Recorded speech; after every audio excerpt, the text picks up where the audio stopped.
Olá pessoal, tudo bem? Eu sou a enfermeira Ju Azevedo, sou especialista em podiatria. Infelizmente não vou poder participar com vocês presencialmente no congresso da Bempo, porque eu sou enfermeira do Comitê Paralímpico, estou em viagem, né? Estou em trânsito, mas eu gostaria muito de poder contribuindo com vocês, e aí eu trouxe para vocês um pouquinho sobre podiatria desportiva e queria passar um pouquinho para vocês da minha experiência no atendimento com os atletas e para a gente também pensar um pouquinho nessa área da podiatria que dá para se explorar bastante, tá? Então, eu trouxe para vocês aqui um pouquinho sobre podiatria desportiva, patologias em pés de atletas e as síndromes do estresse. Aqui um pouquinho sobre mim, né? Sou doutoranda e mestre da Universidade da Unifesp, master em podologia pediátrica pela Universidade de Barcelona, especialista em biomecânica pela Universidade Estadual do Amazonas, sou enfermeira do Comitê Paralímpico Brasileira e sou coautora do Manual de Podiatria Passo a Passo Cuidado com os Pés. Aqui sobre a declaração de conflito de interesse, né? Eu declaro que não tenho nenhum conflito de interesse que possa estar relacionado à minha apresentação. Então vamos lá, gente. Trouxe aqui para vocês uma definição que a gente usa bastante na Espanha, que é a definição sobre pés, né? Então lá eles usam muito sobre pé quadrado, grego, romano, egípcio, germânico e céltico. Por que é importante a gente saber essas definições? Porque no esporte, por conta, às vezes, de não estar usando o calçado adequado, ou às vezes por ter alguma deformidade no pé, ou algum tipo de pé diferente, a gente pode estar causando alguns traumas no pé por conta da intensidade do esporte. E isso é importante a gente saber, tá?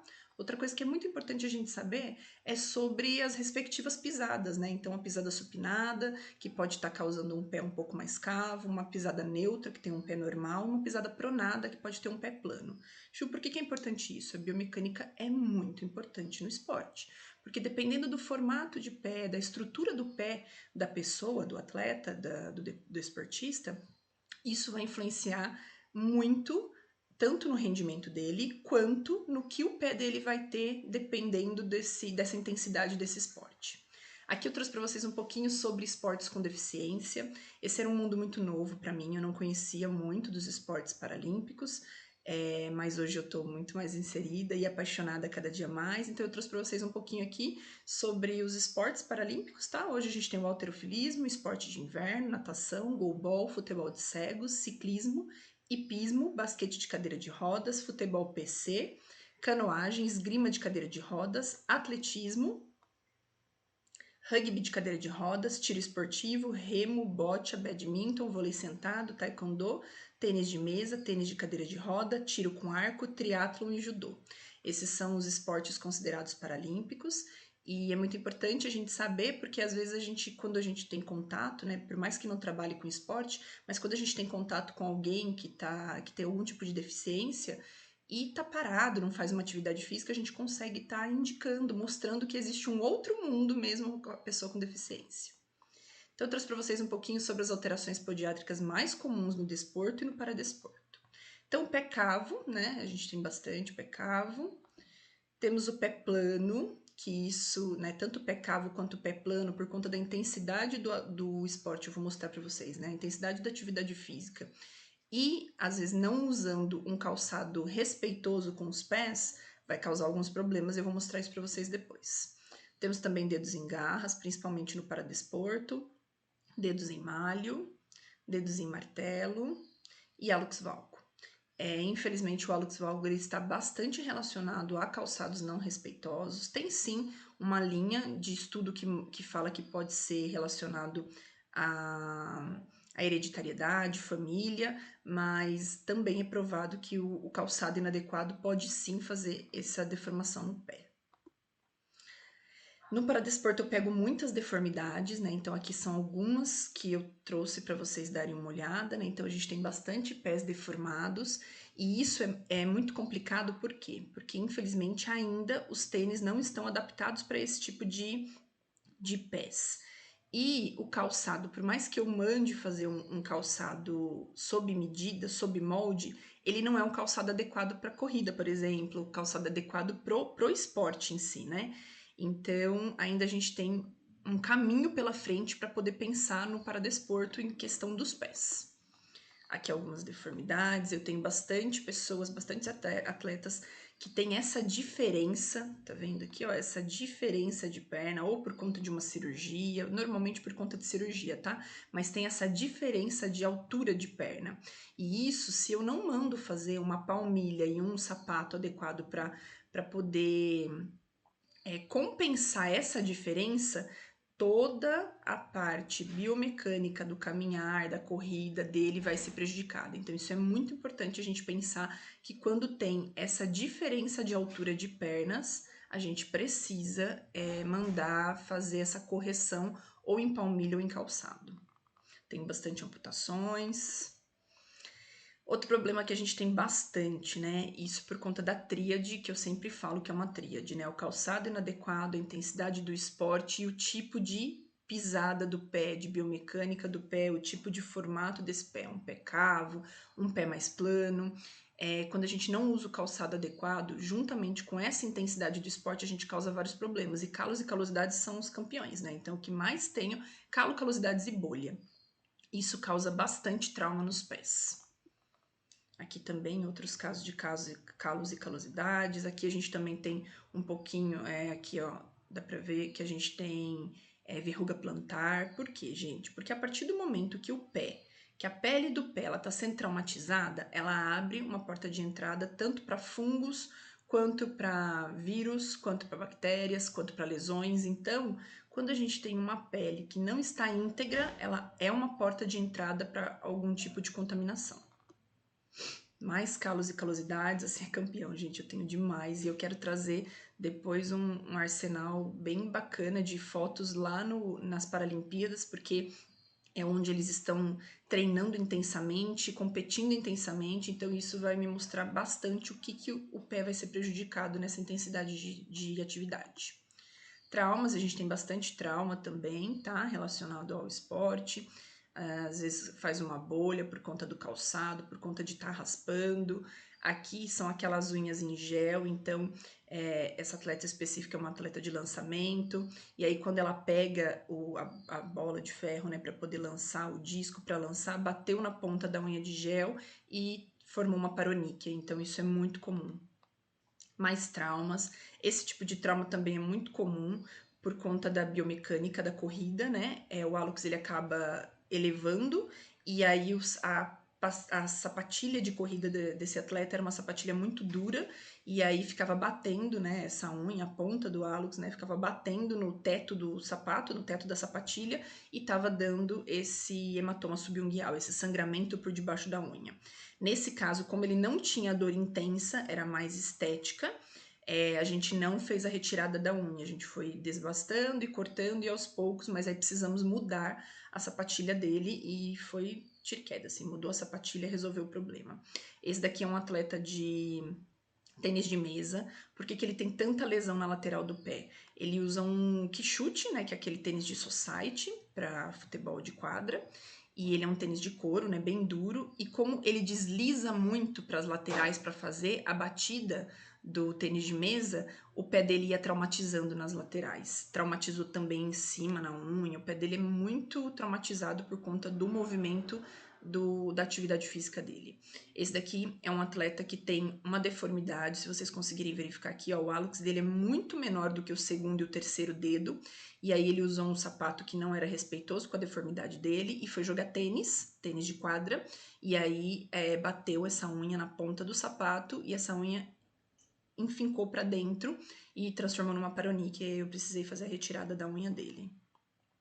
Temos também bastante traumas, o rugby e o basquete de cadeira tem bastante trauma, né? Porque eles estão movimentando a cadeira de roda, né? Fazendo esse movimento da cadeira, e aí por conta disso, às vezes uma cadeira bate na outra e acaba traumatizando ou perna, ou mão, ou braço. Bolhas, temos várias bolhas. Traumas em unha, vários traumas em unha, tudo isso por conta de calçado inadequado para o esporte, tá?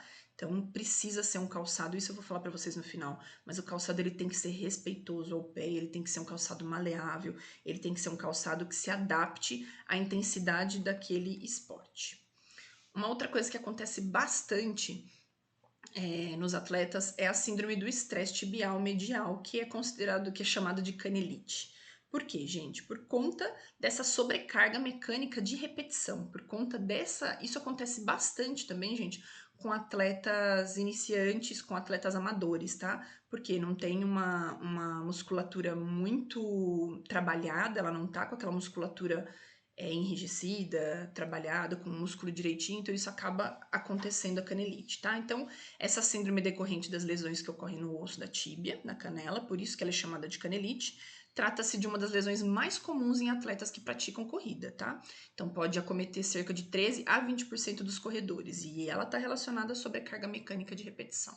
Qual que é o sintoma? Uma dor intensa na porção interna medial da tíbia, podendo estender-se ao terço médio até o próximo ao tornozelo. Gente, é uma dor muito, muito aguda. A pessoa sente uma dor insuportável, tá?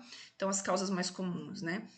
É o estresse de repetição, calçados inadequados, desequilíbrios musculares no tornozelo, o músculo trícepsural tenso ou fraco, né, não estando muito trabalhado, desequilíbrio no complexo tóraco-motor e índice de massa corporal acima de 30. A obesidade também pode causar uma canelite. E aí os tratamentos, né, os tratamentos conservadores, inicialmente a redução da atividade, né, então ele vai ter que fazer repouso, e aí a gente também encaminha para o pessoal, para a equipe da fisioterapia, né, que então nós, enfermeiros, podemos fazer a laser terapia de baixa intensidade, que ajuda bastante. O pessoal da físio faz eletroterapia, eletrotermofototerapia, bandagens, acupuntura, trabalho de fortalecimento dessa panturrilha, né? É muito importante. Crioterapia no momento agudo também ajuda. Medicamentos orais anti-inflamatórios prescritos pelo médico também ajuda. Alongamento do tendão do calcâneo, fortalecimento da panturrilha, sobretudo do músculo sóleo, tá? Então a panturrilha precisa estar fortalecida. Tem que fazer alongamento e tem que fazer um trabalho com essa panturrilha. Meias desportivas de compressão também pode ajudar. Em alguns casos, algumas órtese imobilizadora também pode ajudar. Mas então é um trabalho conjunto, tá, gente? Nós da enfermagem, ele pode chegar pra gente, nós podiatras podemos fazer sim um trabalho de anti-inflamatório, de laser terapia de baixa intensidade, podemos orientar os alongamentos, podemos orientar sobre a crioterapia, mas é importante que a gente também trabalhe em conjunto, tanto com os médicos quanto com a fisioterapia e com os educadores físicos, para depois trabalhar bastante essa musculatura da panturrilha. Outro problema, né, de estresse que também pode acontecer é sobre a fasciopatia plantar, né, que é chamado de fascite plantar. Então, ela é uma síndrome dolorosa, miofacial, que ocorre uma inflamação na face plantar e é uma das mais comuns afecções nos pés, sendo de 10 a 15% das lesões ortopédicas. Eu já tive fascite plantar, até tenho, estou trabalhando ela ultimamente. É uma dor insuportável, gente. É uma dor que você pisa no chão e você sente o pé choque. É choque o tempo inteiro. E é um choque doído, é um choque de facada. É uma dor muito ruim. E aí é uma dor localizada na região do calcâneo, né, podendo ser ao longo de toda a face plantar até a sua inserção, principalmente aos primeiros passos do dia e ao longo dos períodos sem apoiar o pé, então é a hora que você começa a sentir aqueles choques, tá? Caminhadas prolongadas, longos períodos de tempo em pé também pode ser desconfortável para a pessoa que tem a fascite plantar. As causas mais comuns: diminuição da amplitude de movimento de dorsiflexão do tornozelo, alto índice de massa corporal, obesidade, fraqueza muscular intrínseca do pé, discrepância dos membros, uso de calçados inadequados e alterações do posicionamento estático e dinâmico do pé. O meu caso foi um calçado novo que eu tive que fazer uso durante 20 dias com o mesmo calçado por conta de trabalho e aí desenvolvi essa fascite e eu tô desde o ano passado tratando ela. E vou falar a verdade para vocês, gente. O trabalho de panturrilha e de alongamento é o que tá me ajudando. Eu fiz eletroestimulação, fiz fisioterapia, fiz massagem com os meninos da massoterapia, tomei anti-inflamatório, muito anti-inflamatório, mas o que está me ajudando é o exercício. Então, tratamentos conservadores. Inicialmente, também reduzir a atividade de sustentação de peso por longos períodos de impacto, né? Exercício de alongamento da cadeia posterior, crioterapia na fase mais aguda, palmilha terapêutica também é uma ajuda muito boa, que também pode ajudar na fascite plantar, porque a pessoa que fizer a palmilha pode fazer uma parte mais confortável nessa região da fascite, e se você tiver algum problema de biomecânica de pisada, ele também pode estar consertando isso na palmilha, tá? Fisioterapia, eletroterapia, eletrotermofototerapia, bandagem, acupuntura, trabalho de fortalecimento da musculatura do pé. medicamentos anti-inflamatórios prescritos pelo médico. Tem alguns casos que, quando fica insuportável e crônico, precisa fazer um trabalho de infiltração com corticoide ou anestésico local, também pelo médico, e uso de órteses para manutenção da posição neutra ao deitar-se. Aqui no Brasil a gente não usa muito essas órteses, é mais fora do Brasil, mas também é uma opção quando está muito cronificado e não passa por nada essa dor. Outro problema, né, de estresse de repetição, que pode ser causado também pelo esporte, é o esporão do tubérculo de calcânio, esporão de calcânio, né? Então, ele é o resultante de um acúmulo excessivo de cálcio na tuberosidade do osso do calcânio, geralmente é originado por uma inflamação crônica nessa região. Então, aqui, ó, ele pode, aqui, ó, fazer esse esporão. E qual é o problema do esporão de calcânio? É o esporão em si? Não, é porque ele vai desenvolver a fascite plantar. E aí a dor é insuportável. Então, é uma dor caracterizada como latejante, que pode estar presente durante o repouso ou no momento da locomoção, o qual pode comprometer a atividade funcional do dia a dia. Então, o problema é o seguinte: se eu só tivesse o esporão aqui, tanto que tem até um estudo que fala que se fizesse raio-x nos pés de todas as pessoas, pode ser que a quantidade de pessoas que têm esporão de calcânio seja tão grande que a gente nem imagine. Só que não é sempre que o esporão de calcânio vai causar uma fascite plantar. Normalmente isso acontece quando a pessoa está em atividade, quando ela tem uma sobrecarga de atividade física. Ou sobrecarga por esporte ou sobrecarga por obesidade. Então, sua etiologia é considerada multifatorial, a obesidade pode ser uma etiologia, uso de calçados inadequados e alterações anatômicas e biomecânicas nos membros inferiores. Os tratamentos conservadores, crioterapia, naquela fase mais aguda, fisioterapia, mesma coisa que os outros de trás, é o mesmo tratamento para a fascite plantar, eletroterapia, eletrotermofototerapia, bandagens, trabalho de fortalecimento da musculatura do pé, agulhamento a seco, acupuntura, laser terapia, medicamentos anti-inflamatórios prescritos pelo médico, alongamento da face plantar, palmilha terapêutica e órtese terapêutica. Então é isso, gente, é tratar a fascite que o esporão vai causar, tá? Não é, eu tenho que fazer uma cirurgia? Não, não precisa fazer uma cirurgia. Você vai tratar, vai fortalecer, se tiver tudo fortalecido, tá tudo bem. Neuroma de Morton, né? Trata-se de um espessamento do tecido nervoso que pode ocorrer em várias partes do corpo, mas o mais comum é o neuroma de Morton, que ocorre comumente entre o terceiro e o quarto dedo do pé, nessa região aqui, ó. Então, quais são as causas mais comuns? Calçado inadequado, apertado, bico fino, salto alto. Mulheres que trabalham social e têm que usar salto alto diariamente por conta do trabalho se queixam muito de dor de neuroma de Morton. Advogadas, pessoas que trabalham em banco. Deformidades nos pés, dedos em garra, martelo, malho, hálux valgo, pé cavo. Consequências de fratura de metatarso e atividade física que causam essa sobrecarga repetitiva. Os meninos do atletismo, eles se queixam muito de neuroma de Morton e aí tem que fazer aquele tratamento bem intensivo, né? Os meninos do atletismo, tanto da corrida quanto os saltadores. Bem intensivo para eles conseguirem voltar, porque é uma dor bem insuportável, tá? É uma dor aguda no antepé, que piora com o uso de calçados inadequados ou a pressão. A dor é do tipo queimação, que pode irradiar para os dedos, podendo ser em forma de choque ou parestesia. Tratamentos conservadores, né? Preenchimento do solado para diminuir a pressão do nervo, então uma palmilha pode ajudar bastante, né? As palmilhas terapêuticas. Encaminhar para fisioterapia, eletroterapia, eletrotermofototerapia, bandagem, acupuntura, trabalho de fortalecimento da musculatura dos pés. Modificação das atividades, uso de calçado respeitoso com os pés, nada de calçado apertado e nem calçado de salto alto, que deixa aquela região do antepé muito, né, dessa forma. Medicamentos anti-inflamatórios prescritos pelo médico, infiltração com corticoide se necessário, alongamento da cadeia posterior da panturrilha. Quando nenhum desses tratamentos conservadores conseguir resolver o problema do neuroma de Morton, às vezes a gente precisa avaliar uma necessidade de um procedimento cirúrgico para a retirada desse neuroma. Então aqui eu trouxe para vocês que alguns exercícios terapêuticos, né, que é super importante. Esses exercícios ajudam bastante. Esses exercícios eu peguei da FAB, tá? Que é dos militares, para fascite plantar e esporão de calcânio, que todos esses que eu passei para vocês agora, esses exercícios ajudam muito, tá? Outros problemas que a gente tem bastante no esporte é a onicocriptose. Por quê? Por conta da tríade, né? Deformidade do pé, forma anatômica do seu pé, mais um calçado inadequado, mais a intensidade do esporte, da atividade, pode sim causar uma onicocriptose. Eu tenho bastante caso de onicocriptose E aí nós, enfermeiros habilitados, podemos fazer, né, o botão anestésico para ajudar nesse procedimento. Aqui eu trouxe para vocês um estudo super bacana que ele mostra a relação entre o ângulo interfalângico patológico do hálux, ou seja, quando a gente usa sapato inadequado por muito tempo, o hálux ele vai, tá vendo? Ele vai deformando e lateralizando, né? Então ele fica com um ângulo diferente e isso sim pode fazer com que, tá vendo? Esta região do hálux e o segundo dedo fiquem traumatizando, batendo, fazendo um efeito traumático e isso pode causar uma onicocriptose. Aqui os tratamentos, né? Conservador, né?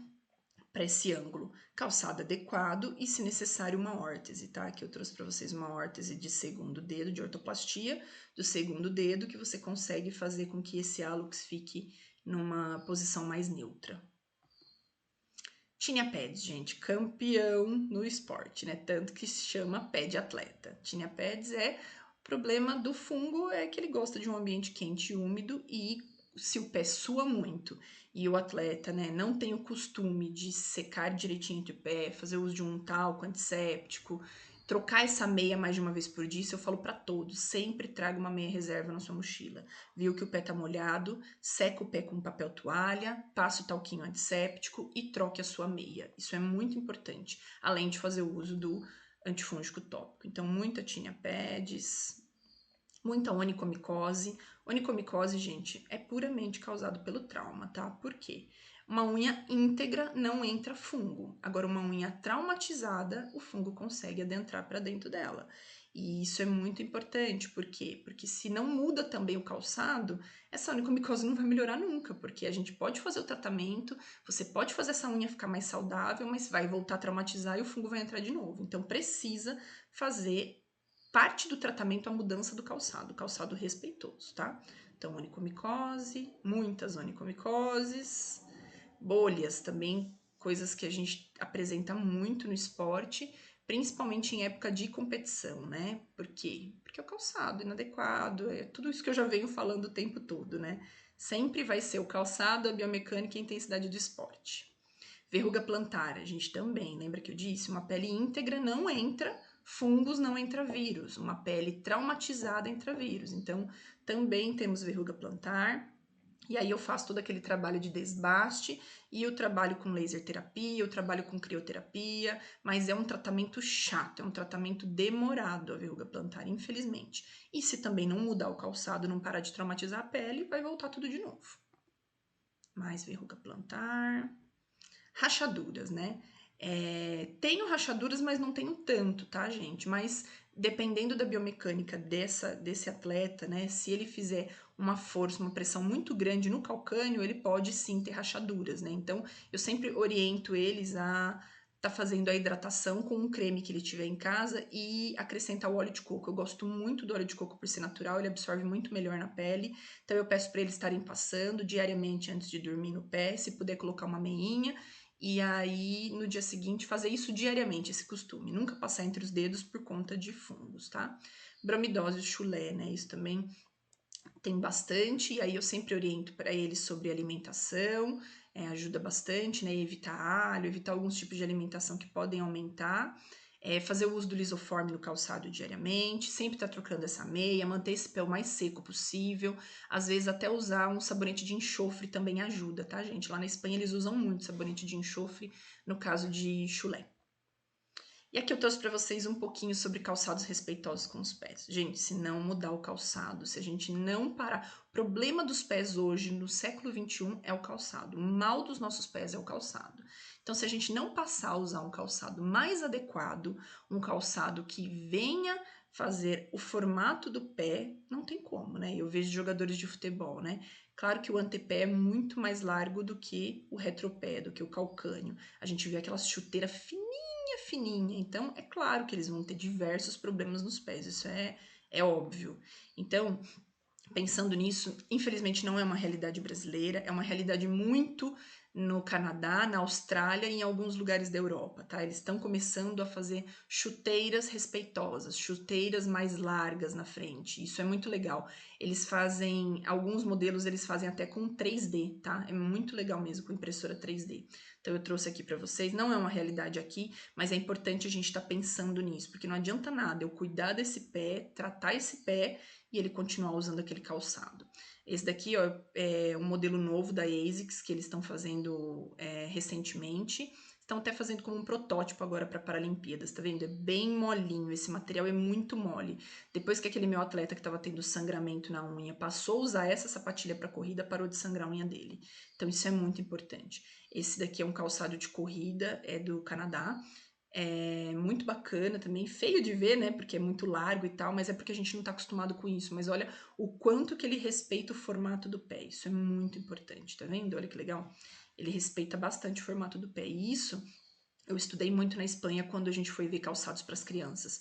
A gente precisa manter essas crianças com calçados mais leves, com calçados mais largos, com a câmera anterior mais larga, um calçado mais respeitoso com os pés.